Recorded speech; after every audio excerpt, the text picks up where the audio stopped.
जय माता दी मित्रों, मेरा नाम पंडित प्रकाश जोशी। स्वागत है मेरे यूट्यूब फेसबुक चैनल एस्ट्रो आज में।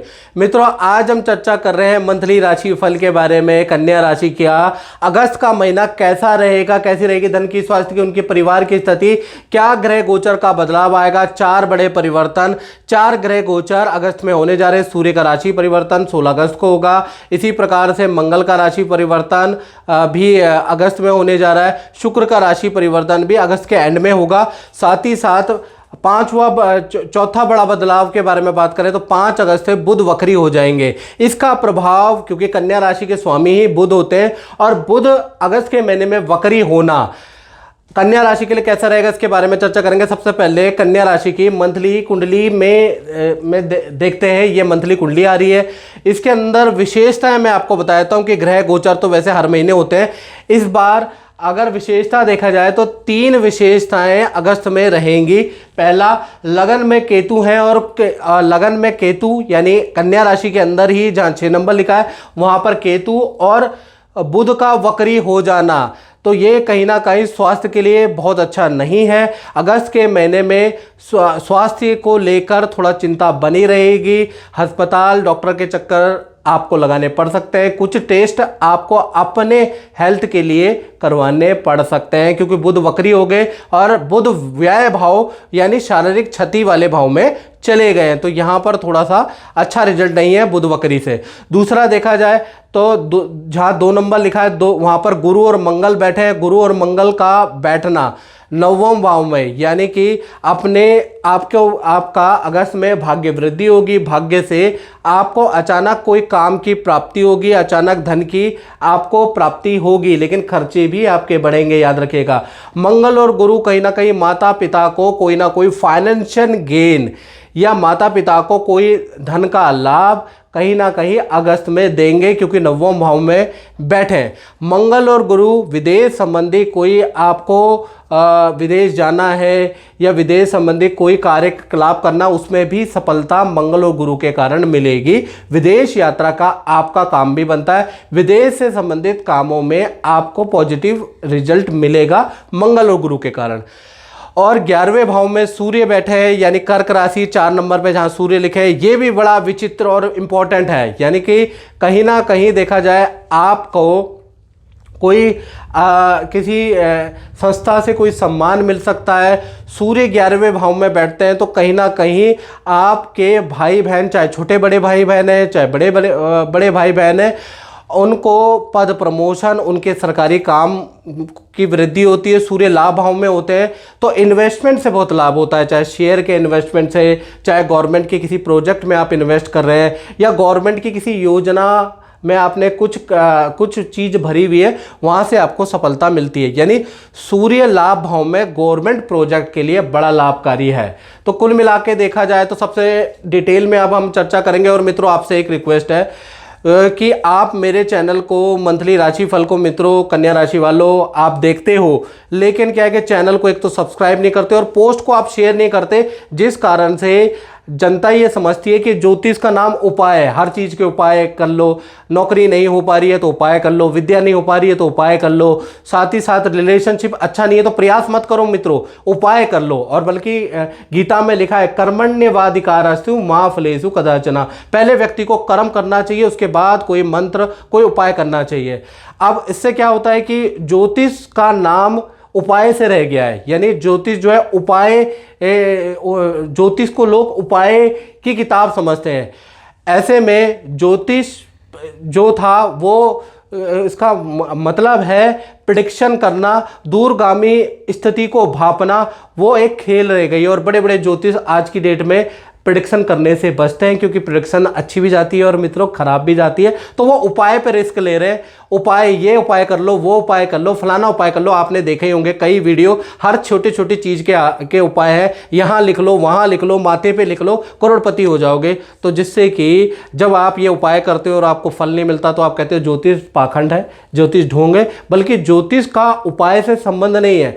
याद रखिएगा, ज्योतिष का कोई उपाय से संबंध नहीं है। ज्योतिष का संबंध है प्रिडिक्शन से। आपकी प्रिडिक्शन क्या है, आपकी दशा महादशा क्या है, उसकी प्रिडिक्शन का संबंध है। फिर उसके बाद उपाय बताए जाते हैं, ये सेकंड चरण में। तो इसलिए मित्रों, जो आपके मित्र, आपके परिवार वाले जो ये उपाय वाले एस्ट्रोलॉजर को शेयर करते हैं ना, वहाँ जरा प्रिडिक्शन वाली वीडियो भी शेयर करिए और ज्योतिष को थोड़ा आगे जाने में मेरा योगदान कीजिएगा, ये मेरी निवेदन है। चलिए अब हम डिटेल में चर्चा कर लेते हैं। सबसे पहले हम स्वास्थ्य के बारे में चर्चा कर लेते हैं। स्वास्थ्य के बारे में अगर हम बात करें तो स्वास्थ्य के जो स्वामी हैं वो बुध है और अगस्त में 12वें भाव में बैठे हैं और पूरा महीना वक्री भी हो जाने वाले, 5 अगस्त से वक्री हो जाएंगे। यानी कि ये अगस्त का महीना बहुत ट्रैवलिंग वाला रहेगा। घर पे आप चैन से बैठोगे नहीं, कभी यहाँ जाओगे, कभी वहाँ जाओगे, कभी हरिद्वार, कभी वृंदावन, कभी गुड़गांव, कभी लंबी दूरी की यात्रा, कभी शॉर्ट यात्रा पे यात्रा आप करते रहोगे। हाँ, बुध वक्री होने से हाथ पैरों में दर्द की समस्या, कमर में दर्द की परेशानी आपको रह सकती है। हल्की चोट फिसलने से आपको लग सकती है, यानी कि हल्की चोट के योग है। यानी हेल्थ के लिए अगस्त का महीना बुध वक्री होना बहुत अच्छा नहीं है। हाँ, बुध 12वें भाव में बैठे हैं तो अगस्त के महीने में ना चाहते हुए भी आप बहुत सारे झूठ बोलने वाले हैं, लंबी लंबी फेंकने छोड़ने वाले हैं, क्योंकि बुध जब भी 12वें बैठता है तो ये काम ना चाहते हुए भी करवा देता है। जय माता दी मित्रों, मेरा नाम पंडित प्रकाश जोशी और आज हम चर्चा कर रहे हैं साहिल जी की कुंडली के बारे में, जो कि सामने ही बैठे हैं, हमारे YouTube चैनल को देखते हैं। और इन्होंने मुझे बताया कि जी जो मैं तुला राशि की आपकी वीडियो देखता हूँ फेसबुक पे, YouTube पे, वो मेरे पे बिल्कुल सटीक होती है। और एक्चुअल में अगर आप इनकी कुंडली में देखेंगे तो इनकी चंद्रमा वृश्चिक राशि में बैठा है, यानी कि इनकी वृश्चिक राशि होती है। लेकिन साहिल जी का यह कहना है कि वृश्चिक का कोई भी सिम्टम मुझे सूट नहीं करता है। तो हमने कहा चलो इसके डिटेल में जाते हैं। अक्सर पंडित यही देखते हैं कि ये राशि आपकी चंद्रमा वृश्चिक राशि में बैठा है तो वृश्चिक राशि हो गई। अब लेकिन क्या होता है, इसकी डीपेस्ट एक कैलकुलेशन है। आप देखेंगे तो भाव कुंडली होती है, भाव कुंडली में एग्जैक्ट पोजीशन पता चल जाती है कि ग्रह क्षितिज में कैसे हैं। तो यहाँ आप देखेंगे तो चंद्रमा तुला राशि में, यानी कि इनकी मन की जो राशि है वो तुला राशि, यानी कि जो भी जीवन में घटना या जो भी देखेंगे वो उनकी तुला राशि है और व्यवहारिक राशि इनकी वृश्चिक राशि है। अब इनसे बात करते हैं कि तुला राशि और वृश्चिक राशि में क्या डिफरेंस देखा साहिल जी आपने। जय माता दी गुरुजी, मैं आपकी वीडियो पिछले 1.5-2 साल से देख रहा हूँ और मैं जब भी गुरुजी तुला राशि के बारे में बताते हैं तो मैं देखता हूँ तो बिल्कुल सटीक कि सुबह में अगर आपके काम नहीं बन रहे और दिन पूर्ण होते होते काम बनेंगे तो वैसा ही होता है। स्वास्थ्य के बारे में जो बताते हैं कि आज मेरा स्वास्थ्य जिस प्रकार रहेगा, अच्छा रहेगा, बुरा रहेगा, तो तुला राशि के हिसाब से ही सारी चीज़ें सटीक बैठती हैं। और वैसे कहीं किन्हीं पंडित जी को दिखाया या किन्हीं से बात करी तो उन्होंने चंद्र राशि मेरी वृश्चिक बताई, लेकिन जो मेन राशि तुला राशि मेरी बनती है और पंडित जी ने भी मुझे इस बात से ज्ञात कराया, तो उस हिसाब से जैसा गुरुजी बताते हैं अपनी वीडियो में यूट्यूब की, तो वो as it is same to same होती है। तो इनकी इस कार्यक्रम में मैं चर्चा कर रहा था कि राशि आपको देखनी है, और जैसे मैं आपको वीडियो बनाता हूँ तुला राशि, मेष राशि, मासिक राशिफल देता हूँ, तो कोई ज़रूरी नहीं है कि जो आप राशि मान रहे हैं कि वही आपकी राशि है। क्षितिज की भी राशि देखनी पड़ती है भाव कुंडली के अनुसार। इसलिए मैं बार बार ये बोलता हूँ कि आपको अगर मेरा राशिफल देखना है तो आपने आगे पीछे की राशि भी देख लें, क्योंकि हो सकता है कि मान लीजिए आप मान के बैठे हैं कि आपकी सिंह राशि है और आप पे सूट कर रहा है कर्क राशि का, तो कर्क राशि ही होगी और मैं यहाँ सिद्ध कर दूंगा कि आपकी कर्क राशि है। क्योंकि हम यहाँ से वही बात है कि ये इस प्रकार है, यहाँ से सीधा एरोप्लेन हमारे ऊपर है तो हमें लगता है कि एरोप्लेन हमारे ऊपर है। एक्चुअल में वो एरोप्लेन हमारे ऊपर नहीं होता, हमसे कई किलोमीटर आगे होता है। यानी कि धरा से ऊपर क्षितिज में जो ग्रह नक्षत्र है उनको देखने की डिस्टेंस की देखने की का दृष्टिकोण अलग है और एग्जैक्ट वहाँ क्या पोजीशन हो रही है वो दृष्टिकोण बिल्कुल अलग है। अब बहुत से लोग तो समझ ही नहीं पा रहे होंगे, तो उनको मैं समझाने के लिए उनको मिलना पड़ेगा, ऐसे नहीं समझा पाऊंगा। बाकी जय माता दी। फाइनेंस के बारे में, धन की स्थिति के बारे में बात करें तो धन के स्वामी आपकी कुंडली के अकॉर्डिंग होते हैं शुक्र बुध के साथ में व्यय भाव में बैठे हैं, तो दो घटनाएं फाइनेंस में होने वाली अगस्त में। पहला देखा जाए तो किसी जान पहचान वाले से को आपको धन उधार देना पड़ेगा, यानी कि किसी जान पहचान वाले को की हेल्प आप करेंगे, उनको धन उधार देंगे, उनके कर्जा निपटाने में आप मदद करने वाले हैं। ना चाहते हुए भी आपको मदद करनी पड़ेगी क्योंकि आपके धन के स्वामी व्यय भाव में बैठे हैं। दूसरा देखा जाए तो विदेश संबंधी कार्यों में आपका धन व्यय होता हुआ नजर आ रहा है, या परिवार में किसी की विद्या पे धन खर्च होता हुआ नजर आ रहा है। वैसे अगर अगस्त में धन का फ्लो देखा जाए तो धन का फ्लो आपका नॉर्मल रहेगा, यानी धन का जो आप काम कर रहे हो उसका तो प्रतिफल मिलेगा, लेकिन ये दो मोटे खर्चे आपके अगस्त में हो सकते हैं। अगर है तो कमेंट बॉक्स में जरूर लिखें। अब बात कर लेते हैं परिवार भाव की। तो परिवार भाव के स्वामी गुरु हैं, गुरु नवम भाव में बैठे हैं। नवम भाव वैसे भी भगवान का होता है, भाग्य का होता है, तो कहीं ना कहीं परिवार के अंदर अगस्त के महीने में पूजा पाठ का माहौल रहेगा। आपके बड़े बुजुर्ग, छोटे बच्चे सब पूजा पाठ करते हुए नजर आएंगे, शिव देवी को मनाते हुए नजर आएंगे। साथ ही साथ घर में किसी सदस्य को करियर संबंधी कोई खुशखबरी मिलने के भी योग बनते हैं। साथ ही साथ अगस्त में घर में बिजली या उपकरण पे आपका धन खर्च भी होगा, उसमें आपको धन खर्च कराना पड़ेगा। साथ ही साथ LIC पॉलिसी बॉन्ड में भी आपका धन खर्च होगा। तो परिवार का मिक्स मैच रहेगा अगस्त का महीना। अब बात कर लेते हैं कन्या राशि वाले, उनकी जिनकी संतान है, चाहे छोटी है बड़ी संतान है। तो पहला तो देखा जाए सप्तम भाव पर, यानी कि जो सूर्य की सप्तम दृष्टि, क्योंकि सूर्य लाभ भाव में बैठे वहाँ से सप्तम दृष्टि पंचम भाव में पड़ रही है। तो सबसे पहले छोटी संतान के बारे में बात करें तो उनका माता पिता से कोई गिफ्ट कहीं ना कहीं अगस्त के महीने में छोटी संतान को मिल रहा है। छोटी संतान का मतलब 1 वर्ष से 17 वर्ष की आयु में जो संतान है उसको छोटी संतान मित्रों कहा जाता है। तो उनको माता पिता से गिफ्ट मिलेगा।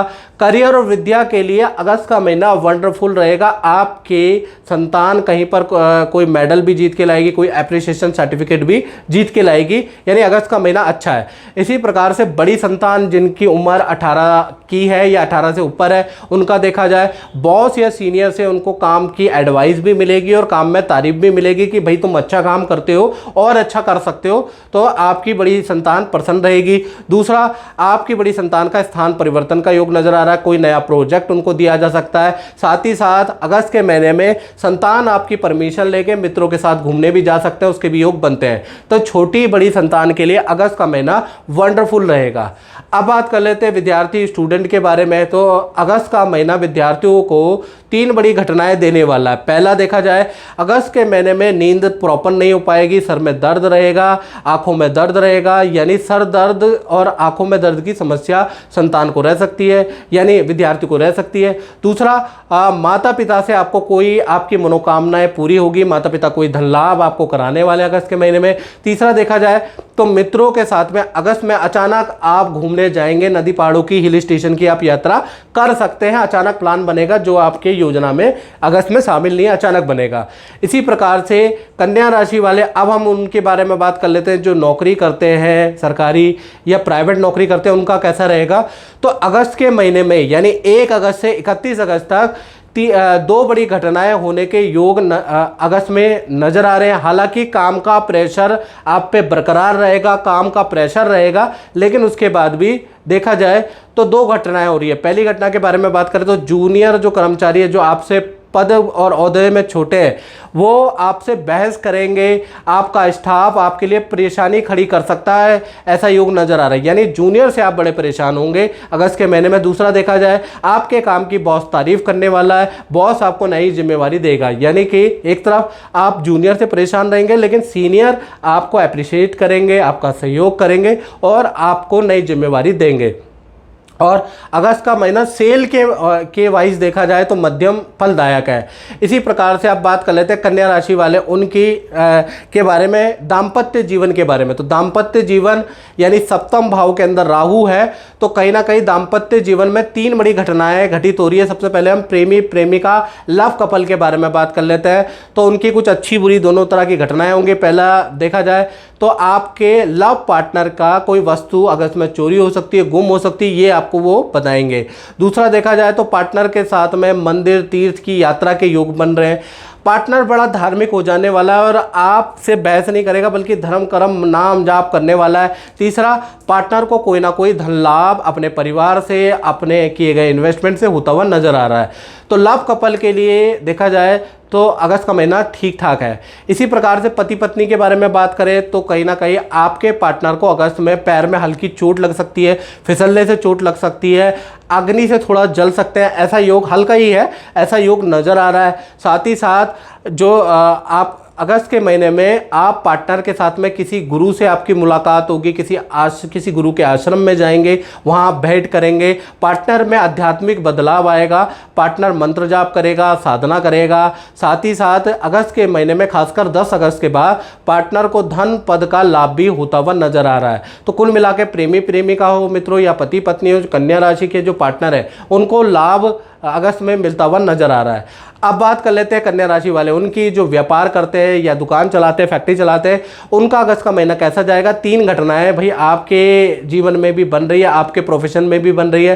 पहला, नया प्रोडक्ट आपके दिमाग में आएगा, नया प्रोडक्ट आप अगस्त में कुछ लॉन्च करेंगे या नया कोई काम आप शुरू करेंगे, ऐसा योग, प्रबल योग आपका अगस्त में बन रहा है। दूसरा, किसी विदेशी व्यक्ति, विदेशी कंपनी से आपको कोई काम मिल सकता है, कुछ लाभ प्राप्त होगा। तीसरा, अच्छी खासी आपकी सेल रहेगी। तो व्यापारियों के लिए अगस्त का महीना वंडरफुल रहने वाला है। मित्रों, इस कार्यक्रम में इतना ही, मुझे दीजिए इजाजत। जय माता दी।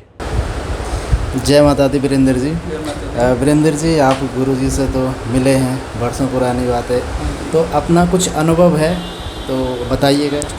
मैं गुरुजी से मतलब 2006 के करीब से गुरुजी के पास आ रहा हूँ और जब मैं पहली बार आया था तो मैं बहुत परेशान था जी।